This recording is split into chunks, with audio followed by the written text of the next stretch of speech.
नमस्कार मित्रांनो. कधीकधी काय नशीब असतं, म्हणजे एखाद्यावर अन्याय होतो आणि तो अन्याय दूर व्हावा किंवा आपल्यावरचा अन्याय कधीतरी दूर होईल म्हणून तो माणूस अनेक वर्ष वाट बघतो, न्यायालयात जातो, न्यायालयात निकाल त्याच्या बाजूने लागतो, अन्याय दूर होतो, पण तरी देखील त्याची झोळी खालीच राहते. अमेरिकेमध्ये डोनाल्ड ट्रम्प यांनी वेगवेगळ्या देशांवर जे आयात शुल्क लावलं होतं, टॅरिफ लावलं होतं, भारतावर तर 50% टॅरिफ लावलं होतं. हे टॅरिफ बेकायदेशीर असल्याचा निर्वाळा अमेरिकेच्या सर्वोच्च न्यायालयाने दिला आणि त्यामुळे अनेकांच्या मनात अशी अपेक्षा होती की आता तरी आपल्याला आपल्याकडनं वसूल करण्यात आलेल्या कराचे पैसे मिळतील. किती आकडा आहे? भारतातनं अमेरिकेला निर्यात झालेल्या मालावर साधारणतः 10 ते 12 अब्ज डॉलर कर आकारण्यात आलेला आहे. 10 ते 12 अब्ज डॉलर म्हणजे तुम्ही धरून चला किती आकडा होतो. 10 अब्ज म्हणजे 1000 कोटी. 1000 कोटी म्हणजे जवळपास 1 लाख कोटी. 90,000 ते 1 लाख कोटी रुपये एवढा कर भारतातनं अमेरिकेला निर्यात झालेल्या वस्तूंवर भरण्यात आलेला आहे.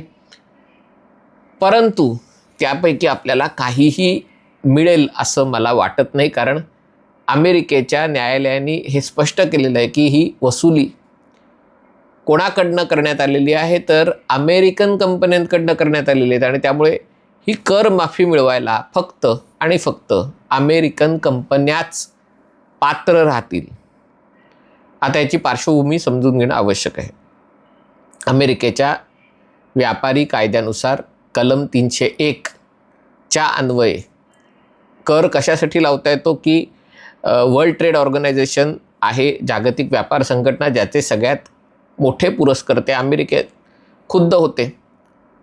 पण या वर्ल्ड ट्रेड ऑर्गनायझेशननी दिलेल्या अटी शर्तींचा भंग करून समजा एखादा देश आयात निर्यातीत गफला करत असेल, किमती पाडून माल विकत असेल किंवा त्याच्यात जी प्रक्रिया आहे ती पाळत नसेल, अमेरिकेची फसवणूक करत असेल, तर कलम 301 च्या अंतर्गत अमेरिका त्या मालावर आयात कर लावू शकते.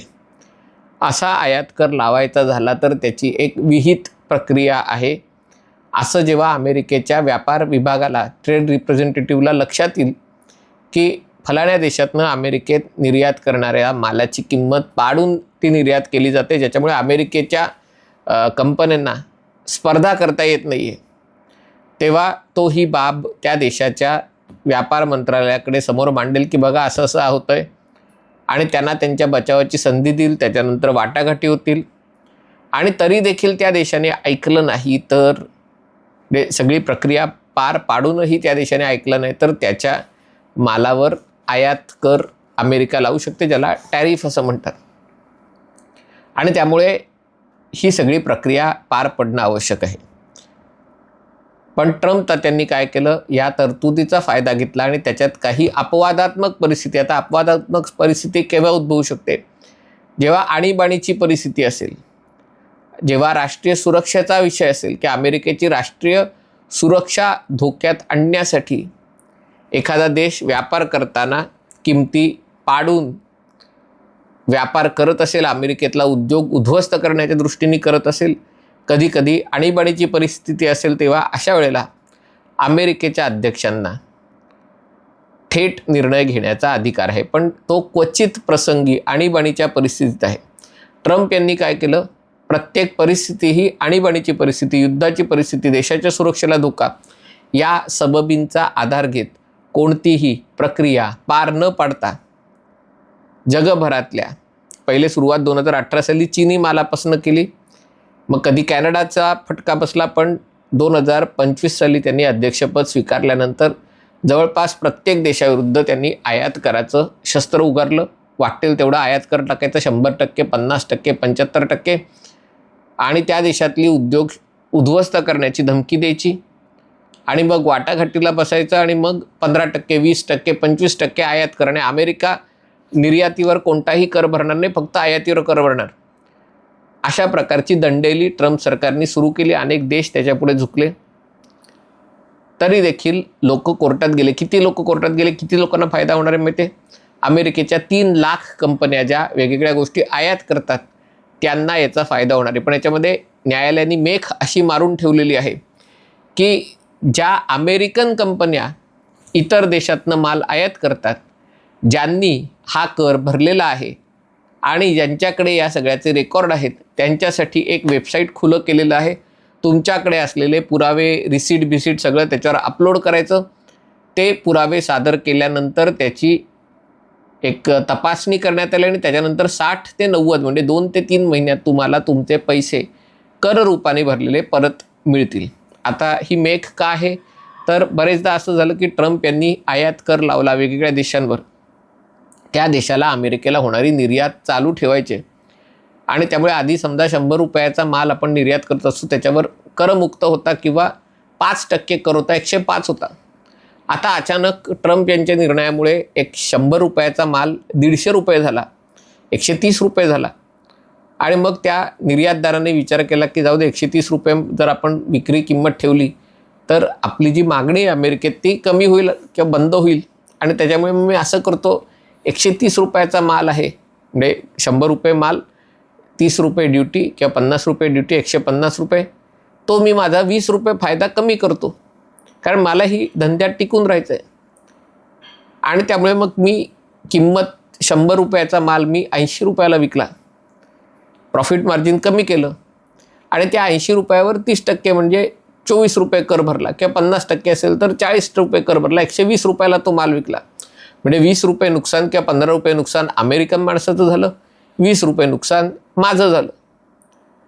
आता याच्यामध्ये फक्त अमेरिकन आयातदाराला झालेलं नुकसान भरून निघणार आहे.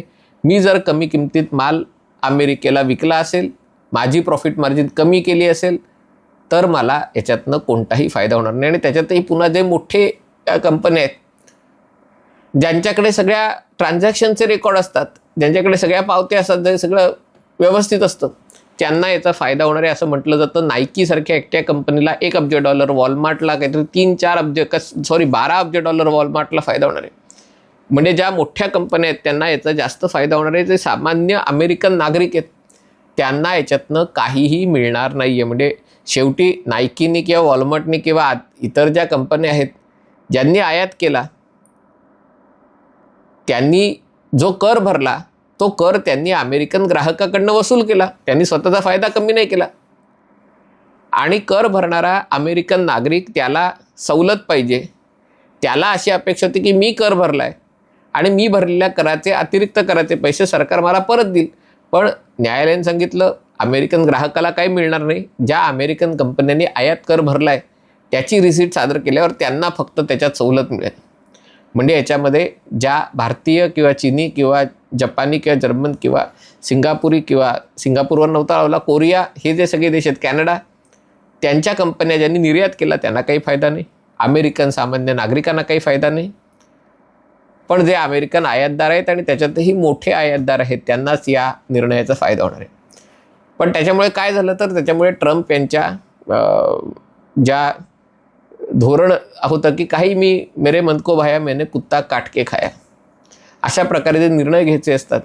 काही झालं की आणीबाणीची परिस्थिती, आणि आणीबाणीची परिस्थिती आहे म्हणून किंवा राष्ट्रीय सुरक्षेला धोका आहे म्हणून वाटेल ते कर लावायचे. त्याच्या आधी स्टॉक मार्केटमध्ये खरेदी विक्री करून ठेवायची, पैसे कमवायचे आणि कर लावायचा. आणि ट्रम्प यांचं म्हणणं होतं की अशा प्रकारे आयात केलेल्या गोष्टींवर कर लावून लावून अमेरिका श्रीमंत होईल. आणि या गेल्या वर्षभरात आणि कदाचित त्याच्या आधी 2018-19 साली अमेरिकेने अशा बेकायदेशीर करांपोटी $166 अब्ज गोळा केले होते.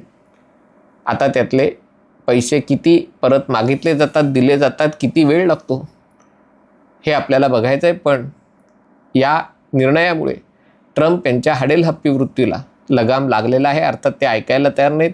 ते म्हणले असा जर न्यायालयाने असा निर्णय दिला तर मी दुसऱ्या मार्गाने दुसरं काहीतरी कारण शोधून काढेन आणि त्यामुळे मला कोणी अडवू शकत नाही, या घमेंडीत ट्रम्प आहेत. पण दुर्दैवाची गोष्ट अशी आहे की ज्या भारतीय कंपन्यांना याच्यात नुकसान झालं, ज्यांचं मार्केट बुडलं, ज्यांना कर भरावा लागला, म्हणजे जरी अमेरिकन कंपन्यांनी कर भरणं अपेक्षित असेल तरी यांनी खर्च केला, त्यांना यातनं काहीही मिळणार नाही आहे.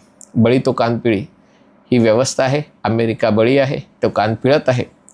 पण या निमित्ताने अमेरिकेतही अध्यक्षांना मनमानी निर्णय घेता येणार नाहीत, हे सर्वोच्च न्यायालयाच्या निकालांनी स्पष्ट झालेलं आहे. हा व्हिडिओ आपल्याला आवडला असेल तर कृपया लाईक करा, शेअर करा आणि हे चॅनल सबस्क्राईब करण्याची विनंती आहे. तुर्तास इथे सांगतो. पाहत रहा MH48.